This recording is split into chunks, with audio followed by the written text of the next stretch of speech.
The daughter of Ormoc City Mayor Richard Gomez and late Representative Lucy Torres is gathering crowd on Instagram.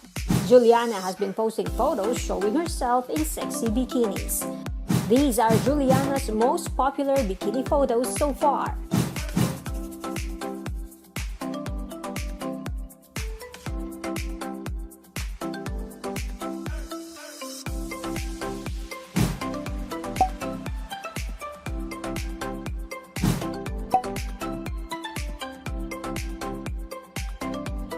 The 20-year-old stunner is confident to flaunt her curves as she basks in the sun even with a turkey as company.